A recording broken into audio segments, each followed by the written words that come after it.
to the Ralph Bivins project. We're here today to talk about real estate. We're going to talk about master plan communities. We're going to talk about office space, and we're going to talk about opportunities in real estate investing.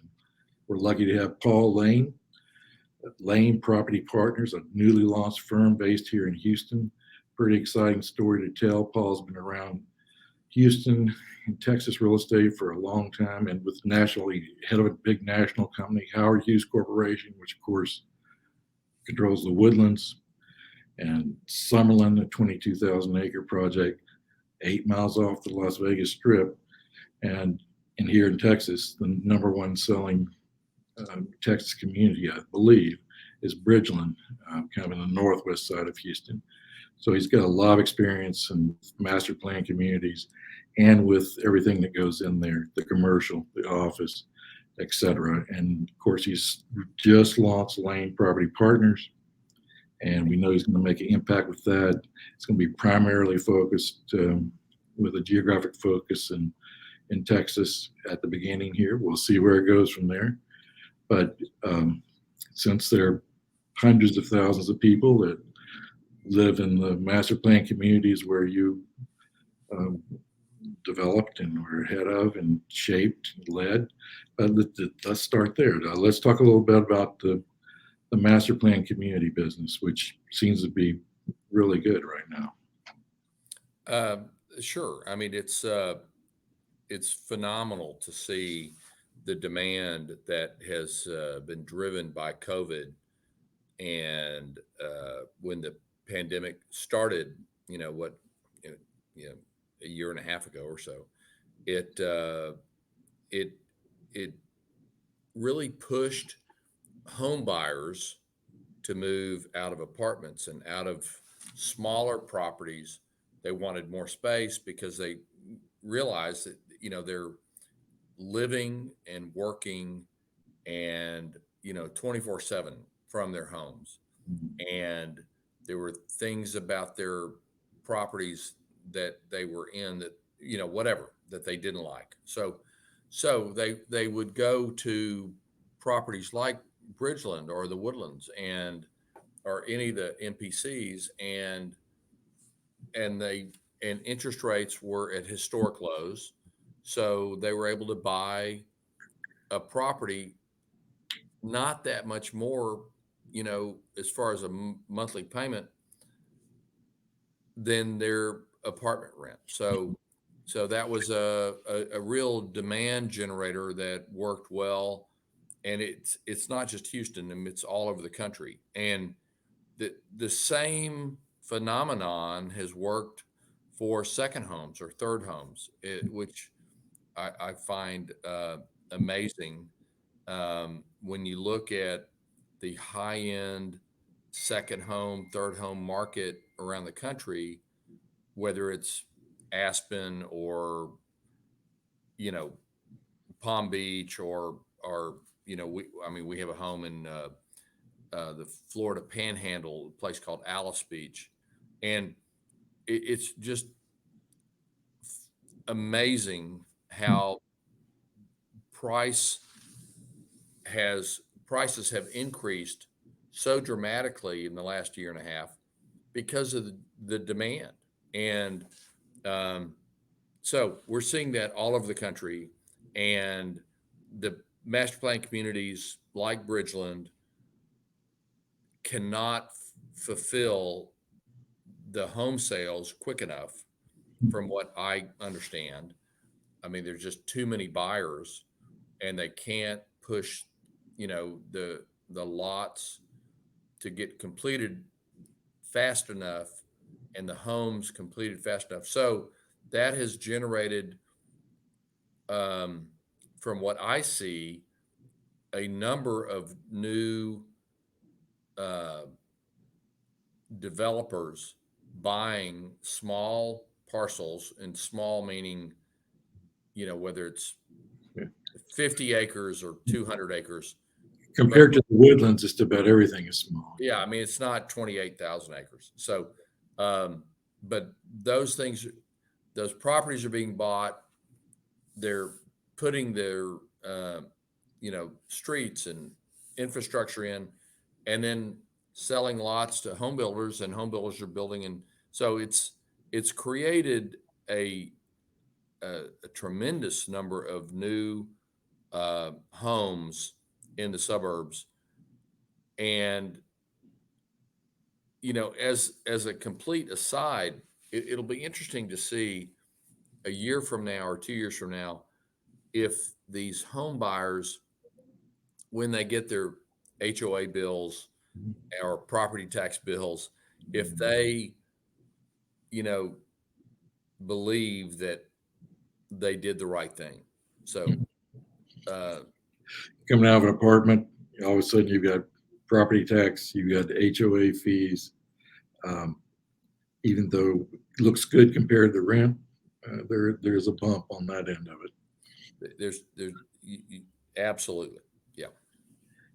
What about in terms of, what the new stuff that's out? We know it's really good because, well, I think work from home has really had a big impact also is in terms of, and Howard Hughes Corp also has, the Woodland Hills, which is in Willis, which is almost 50 miles from downtown Houston. It's pretty far north. Uh, but I think when people only have to work 3 days a week instead of going to the office to the business center 3 days a week instead of 5 days a week, they said, well, I might be able to handle a 3 day week commute that's pretty long. And when you don't have to face it every work day, that makes it a little bit easier. So I might look a little bit farther out. I might go, to Willis or to Conroe or something that's farther than what the recent norm and recent decades have been. Um, so I don't know where that ends. Well, They keep going farther and farther. I mean, you're bringing up a really good point, and people all over the country are choosing a lifestyle rather than a commute time, and because they believe their employer will allow them to work from home, wherever home is. There's, I read about a tremendous number of people leaving California and going to, you know, park cities or, all these, uh, The you boys know, are huge right now. right. And, or Idaho or, places that, and their attitude is, hey, if I can work from anywhere, I don't want to pay taxes in California, or New York or wherever. So there's you know, a dynamic or a paradigm shift that's happening in real estate right now in America. And in Texas, I mean, people are doing the same thing. I mean, I think a lot of people are wanting to move to Texas because there's no state tax, and um, they realize it's an inexpensive place to live, and it's a friendly place. I mean, that's the beautiful thing about Houston is it's such an international city that, and granted, I was born and raised here, but it is just an outrageously friendly place to live. And um, so, it- you know, people are Yeah, moving well, here in you're, droves, and and it's it's working out. So yeah, when you were CEO of Howard Hughes Corp, you had to go to New York City quite often, I would think, and they probably don't have the same attitude on the sidewalks as you do in downtown Houston. but that's very That's a true. nice. That's a And nice. look, I was blessed to have the opportunity to be CEO of Howard Hughes, which is a $5 billion company. Uh, you know, at one point we had 1,700 employees, and I had the pleasure of working with, Bill Ackman, the chairman of the board, uh, who is head of Pershing Square hedge fund, and learned a, a tremendous amount from him, and enjoyed working with him for almost 10 years. And but now, moved on to a new business with Layne Property Partners, and it's it's new and exciting. After three large publicly traded companies, Trizic Properties, which we built up over 13 years and sold to Brookfield and Blackstone for $9 billion. And then I stayed with Brookfield for 6 years, and then, was recruited away to Howard Hughes. And, I've been really, really lucky or blessed in my career that the only time I ever changed a job was when somebody called me and convinced me to go somewhere else. So, Yeah. anyway, Well, I think David Weinreb got you to leave Brookfield to go to the Woodlands. David did. And I mean, David, remains a friend, and, uh, he, he is a very persuasive individual. Yes, for sure. Yeah. The so Layne Property Partners, you just launched, and you have some stuff under contract. Tell us a little bit about your vision for LP. Yes. So thank you, Ralph. So, you know, I wanted to, after I took, a few months off, and um, my wife and I traveled a little bit, even though it was weird during COVID, but, and played a lot of golf. I just realized that I love transactions, and you know, the idea of being able to put together um, properties that we can buy that make sense for, and I treat investors, just like it's my money. So, I mean, I'm co-investing.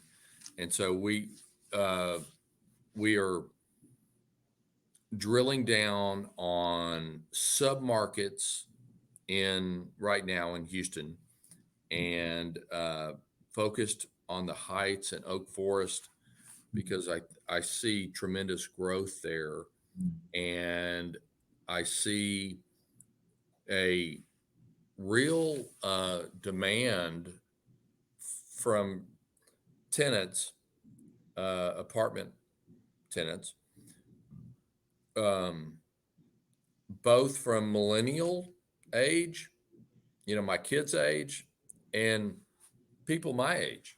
And people want to live there because they can live in an apartment that is reasonably priced, and they can walk to restaurants, bars. They can literally, some of these properties that we're buying are across the street from a hike and bike trail, Wow. that you can, enjoy your lifestyle. Um, so I'm looking at growing our business.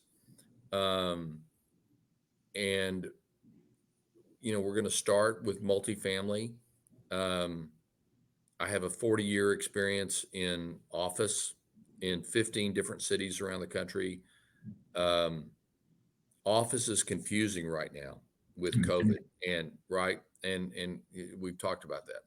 And then, I started a self-storage business at Howard Hughes. I started a apartment development division at Howard Hughes. So, I started a medical development division at Howard Hughes, and we built a big facility for MD Anderson, 205,000 feet. So there's other opportunities that I'm excited about looking into. It just, we'll see where the opportunities take us. Right now, it seems like multifamily population's growing, um, and rents have gone up significantly in the last year, along with home prices have gone up, but rents have also. You're exactly right. And I've studied multifamily from around the country um, when I was at Howard Hughes, and in fact, I went to on two different occasions, had the ability to go out to Southern California and meet with the Irvine Company, which I think is maybe one of the best run uh, real estate companies in America. Um, Donald Bren, the uh, CEO, you know, uh, has done a phenomenal job, and he has, I believe, he has no partners. Um, and when I went there, and the last time I went, Bill Ackman and I went out there and met with them, and we toured some of their properties and some of their apartments, and I asked the president of Irvine, what's your most profitable division? Because they did in a very similar way what Howard Hughes does. They are in probably 6 different areas of commercial real estate. And he told me that hands down, the most profitable was multifamily. And Irvine is what, if not the most, one of the highest percentage owners of multifamily in California. I mean, they're huge. And so, anyway, you know, I just, I like the business. I think it makes sense if you can, what we're looking for are properties that will be in an area where people want to live, that's comfortable, whether you're 23 years old or 73 years old. It's a comfortable, walkable lifestyle, and it's a reasonable rent that people can afford in a location where, because what's happening in Houston, and it's been going on for years. There's all these, submarkets or pods, basically, where we all are living in. And yes, we can drive out of our submarket to go, to a baseball game downtown or something. But generally, people are just, they're staying in their their pods or submarkets of life, and they know where their grocery store is. They know where, and so it's amazing. And these are all traffic patterns.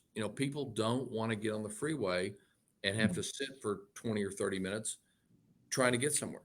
So, you know, uh, Ralph, I don't know if you experience this in your own life, but it seems, everybody that I talk to, and I mean, I do a tremendous amount of, I call it me search, my own research. I do it with our 6 children and all of their friends. I want to know where they live, why they live there. If they rent an apartment, how did they pick the apartment that they rented? And, how does that make sense? And what's their commute time to their job? And I drill down on all of that. And then I go to the typical normal research areas and get all the regular reports that I can read. And frankly, I find that my own me search is maybe even better. Maybe even better. Well, some people wouldn't like to hear that. The people that sell the research, I mean, no, that's true. These pods, I find myself, it's like, hey, if I can avoid crossing the freeway, I'll do it. If I can find something, if you want to cross the freeway, it's like you're building an extra 5 minutes just to go through the lights and stuff, wherever you want to go. If I can stay over here and go in a drugstore and get what I need to get or whatever without Right. that freeway, I'll do it. But you have me thinking now. What about you've built a lot of apartments through Howard Hughes? What about new construction?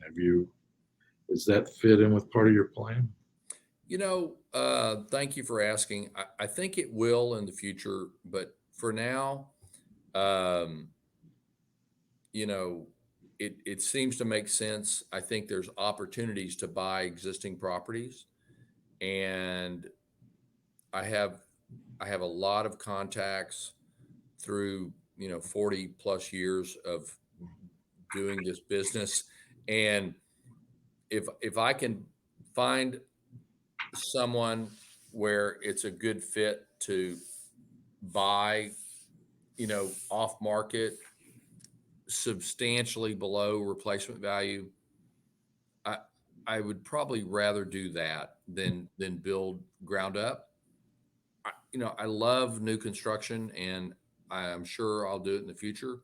But for now, um, I think buying existing properties that from the day you close, the day we close, it will produce revenue rather than waiting a year and a half or 2 years, to do that. And I wonder at some point if, because everybody, all you build is Class A. Nobody can build a Class B project. It's you top the line, most expensive apartments that are being constructed, and there are a lot of them. I don't know if we ever top out or not. What about other geography?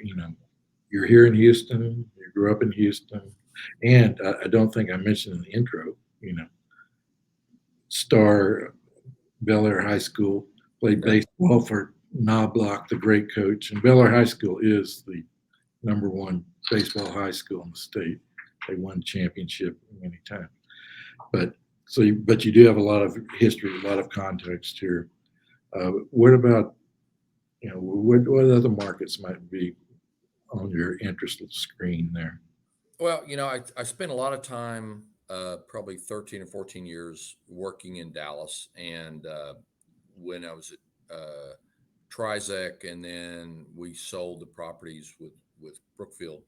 Um, but I mean, Dallas would make sense. Austin is so overheated.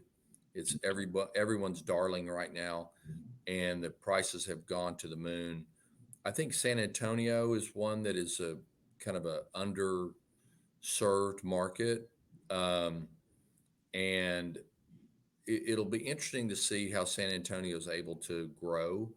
I mean, it's logical that it would grow and be Austin's kind of partner in crime, but it it Henry it Cisneros has been saying that for a long time. they've been He had right. he, They've back ran in it the for 20 80s, or he was 30 saying, years, and it never really has kicked in.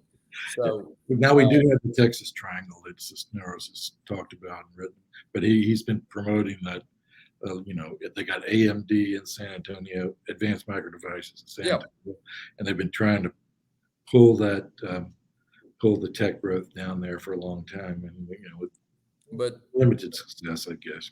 it really never has kicked in. And Austin is, I mean, gets all the press, and either North Dallas or Austin seems to have gotten almost all the jobs, relocating to Texas. And um, I know the Greater Houston Partnership is working hard to try to convince companies to move to Houston, and I've been involved on the periphery with that. But it's astonishing how Houston and San Antonio just keep missing those opportunities, and Austin and far north Dallas just they're getting all Uh, the jobs. But Dallas recently got AECOM, the big engineering firm. They got it.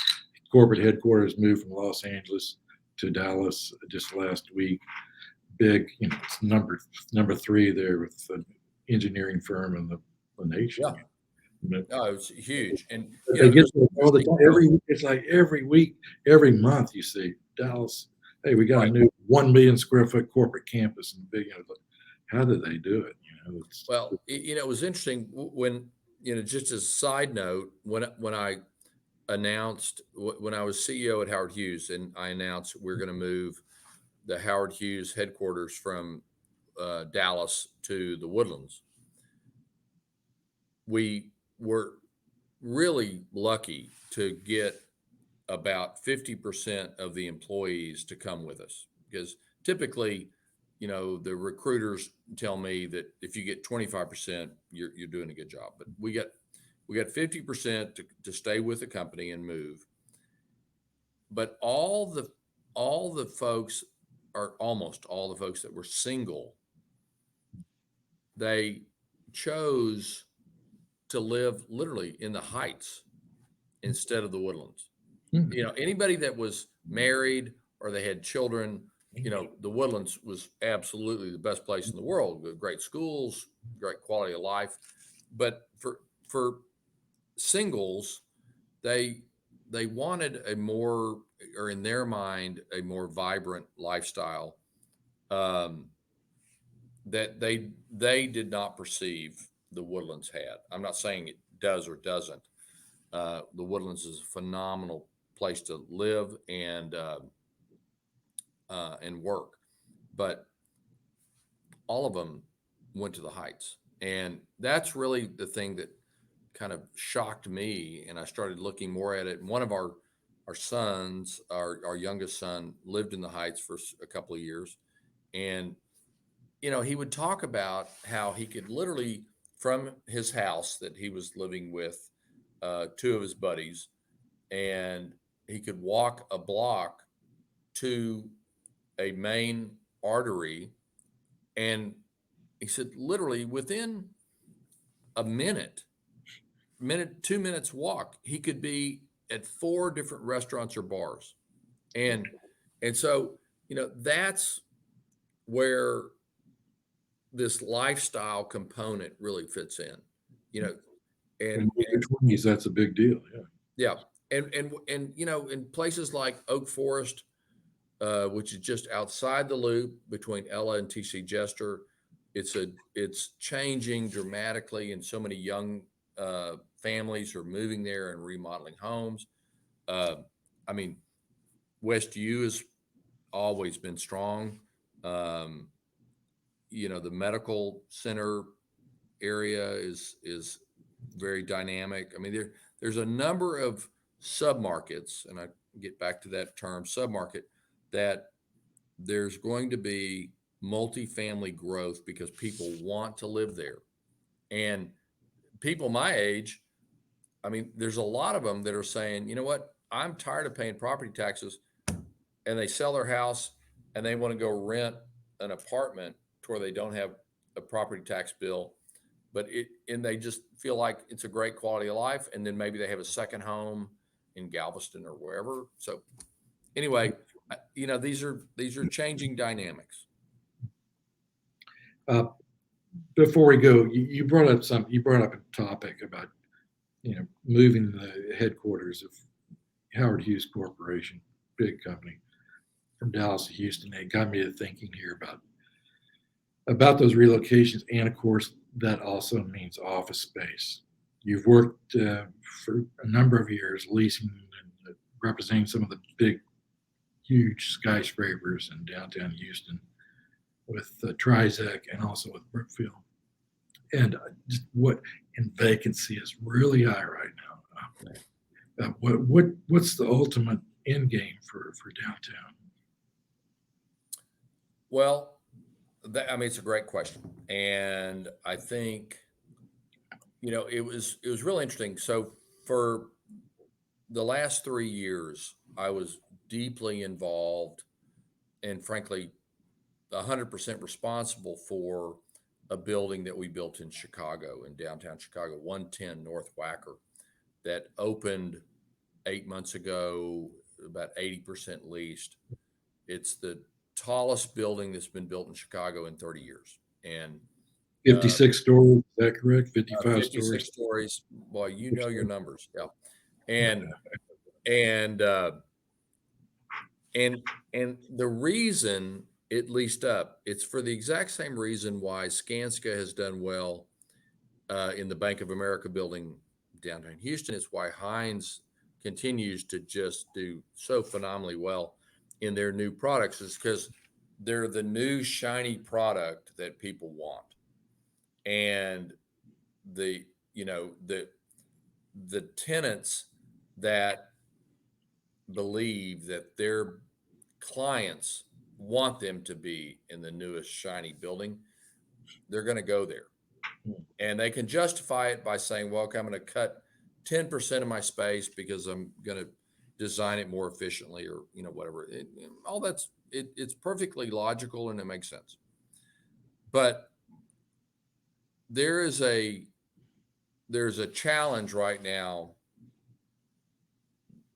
Houston has a double whammy, because not only do they have a challenge with office space and uh, people working from home, but there's also the oil and gas business that is somewhat uncertain as far as the number of employees those companies are going to have. So, and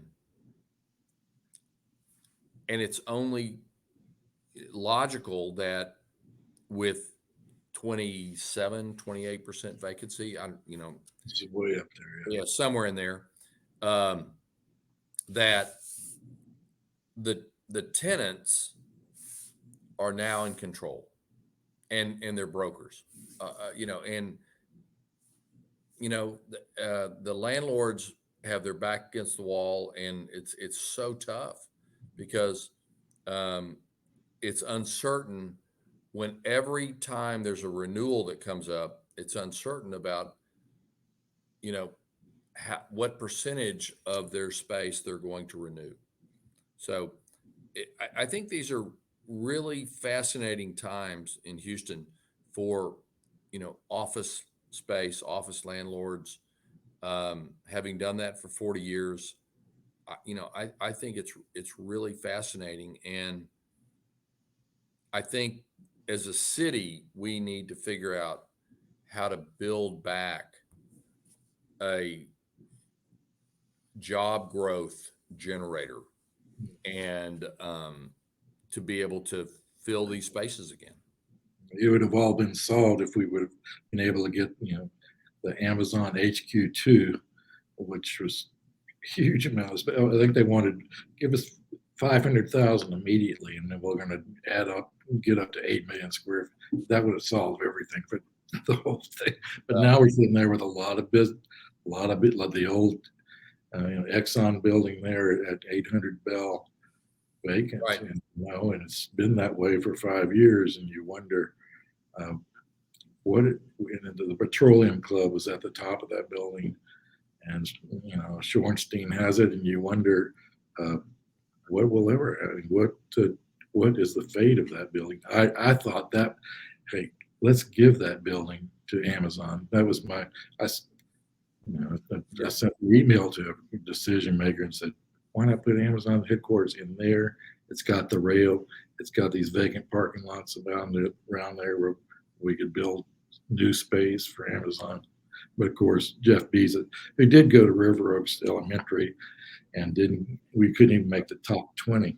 So he's not a very loyal Houstonian, but I'm sure there are a lot of other instances. But we didn't make the top 20 on their short list for that HQ2. And I think that I heard the Mayor Turner say, hey, we need to step it up. I mean, we need to think of what we can do to start, attracting the tenants or the big corporations. And Spring Woods Village, the City Place did get Hewlett Packard Enterprise headquarters, which was good, and that's a good thing. So we got that kind of was an icebreaker, but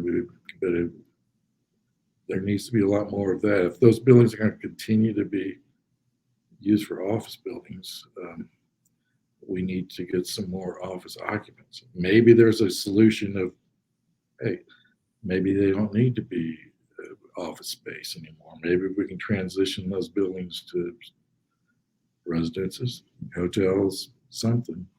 Yep. I don't know. I definitely think you're going to see, more of that. especially, maybe downtown. But, well, look, hey, I've really enjoyed this, and I appreciate you inviting me as part of this podcast. Hey, great, Paul. Thank you so much, Paul Layne Property Partners. We'll hopefully you'll come back and sometime we'll see what's new with your firm. That'd be great. I'm available anytime, Ralph. Thank you. Take Thank you. care.